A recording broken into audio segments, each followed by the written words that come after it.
Hi friends, welcome to Nithra Tharo channel. ஒரு cup கோதுமை மாவில் சூப்பராக ஒரு ஈவினிங் ஸ்நாக்ஸ், அதுவும் 10 நிமிஷத்தில் எப்படி பண்ணுறதுன்னு பார்த்துடலாமா? இது போல் நிறைய ஈஸியான ரெசிபிஸ் பார்க்கணுன்னா நம்ம சேனலை சப்ஸ்கிரைப் பண்ணி வச்சுக்கோங்க. அப்படியே வீடியோ பிடிச்சிருந்தா ஒரு லைக்கும் ஹைப்பும் பண்ணிடுங்க.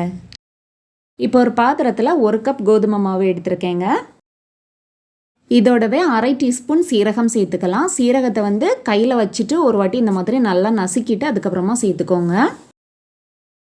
இதோடவே 5 பல் பூண்டை தோல் உரிச்சிட்டு சின்ன சின்னதாக கட் பண்ணி சேர்த்துக்கலாம். சின்ன பல் பூண்டாக எடுத்தீங்கன்னா ஒரு 7-8 பல் பூண்டு சேர்த்துக்கோங்க. இதோடவே 1/4 டீஸ்பூன் மிளகாய்த்தூள் சேர்த்துக்கலாங்க. கூடவே தேவையான அளவு உப்பும் சேர்த்துக்கலாம். இதோடவே கொஞ்சமாக மல்லி இலையும் சேர்த்துக்கலாங்க. மல்லி இலையில் தண்டு எதுவுமே இல்லாத மாதிரி இலையை மட்டும் கட் பண்ணி சேர்த்துக்கலாம்.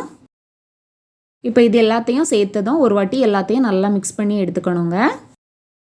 இது எல்லாமே நல்லா எல்லா இடமும் நல்லா மிக்ஸ் ஆகி வர மாதிரி எடுத்துட்டு அதுக்கப்புறமா இதோட தண்ணி சேர்த்து நம்ம பிசைஞ்சு எடுத்துக்கலாம். இதோட கொஞ்சம் கொஞ்சமாக தண்ணி சேர்த்து மாவை சப்பாத்தி பதத்துக்கு பிசைஞ்சு எடுத்துக்கணுங்க. எனக்கு இதை பிசைஞ்சு எடுக்கிறதுக்கு தண்ணி 3/4 கப்புக்கு கொஞ்சம் கம்மியாக தேவைப்பட்டுது. மாவை பொறுத்து தண்ணியோட அளவு மாறும். அதனால தண்ணி கொஞ்சம் கொஞ்சமாக சேர்த்து பிசைஞ்சு எடுத்துக்கோங்க. மாவை பிசைஞ்சு எடுக்கிறது இந்த அளவு இறுக்கமாக பிசைஞ்சு எடுத்துக்கணுங்க. இப்போ பிசைஞ்சு வச்சுருக்கிற மாவை 2 பங்காக பிரித்து எடுத்துக்கலாம். இப்போ இதில் ஒரு பாதி உருண்டையை மட்டும் சப்பாத்தி தேய்க்கிற மாதிரி நல்லா மெல்லிசாக தேய்ச்சி எடுத்துக்கலாங்க.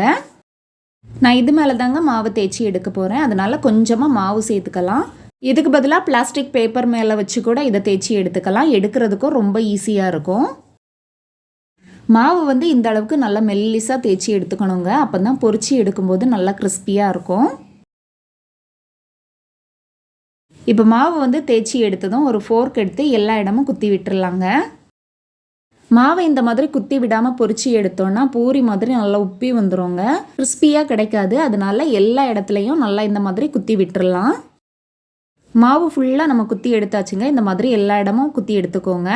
இப்போ இந்த மாதிரி விளிம்பு உள்ள கப்பு எடுத்துக்கோங்க. அப்படி இல்லாட்டி ஏதாவது பாத்திரத்தோட மூடி எடுத்துக்கோங்க. எடுத்துட்டு இந்த மாதிரி கட் பண்ணி எடுத்துக்கலாங்க. என்ன ஷேப்பில் வேணுமோ அந்த மாதிரி கட் பண்ணி எடுத்துக்கோங்க. எல்லா இடமும் இந்த மாதிரி கட் பண்ணி எடுத்ததும் மீதி இருக்கிற மாவை நம்ம தனியாக எடுத்துடலாம். மீதி இருக்கிற மாவை எடுத்து நம்ம ஏற்கனவே வச்சுருக்கிற மாவோடு சேர்த்து தேய்ச்சி எடுத்துக்கலாம். கட் பண்ணி வச்சுருக்கிற மாவை ஒவ்வொரு பீஸாக எடுத்து இன்னொரு பாத்திரத்தில் எடுத்து வச்சுக்கலாங்க. அப்போ நம்ம எண்ணெயில் பொரிச்சு எடுக்கும்போது போட்டு எடுக்கிறதுக்கு ஈஸியாக இருக்கும். எண்ணெய் இப்போ சூடாயிடுச்சுங்க. நம்ம கட் பண்ணி வச்சுருந்த மாவை இதோட சேர்த்துடலாம். இதை பொரிச்சு எடுக்கும்போது தீ லோ ஃப்ளேமில் தாங்க எரியணும். அப்போ தான் மாவு நல்லா பொரிஞ்சு வரும், நல்லா கிறிஸ்பியாக இருக்கும். தீ அதிகமாக எரிஞ்சுதுன்னா மாவோட கலர் டக்குன்னு மாறிடும். ஆனால் அது நல்லா பொரிஞ்சு வராது. இப்போ இது நல்லா பொரிஞ்சிடுச்சுங்க. இதை எடுத்துடலாம். நீங்களும் இது போல் செய்து பார்த்துட்டு எப்படி இருந்ததுன்னு சொல்லுங்கள். வீடியோ பிடிச்சிருந்தா லைக் பண்ணுங்கள், ஷேர் பண்ணுங்கள். தேங்க்ஸ் ஃபார் வாட்சிங்.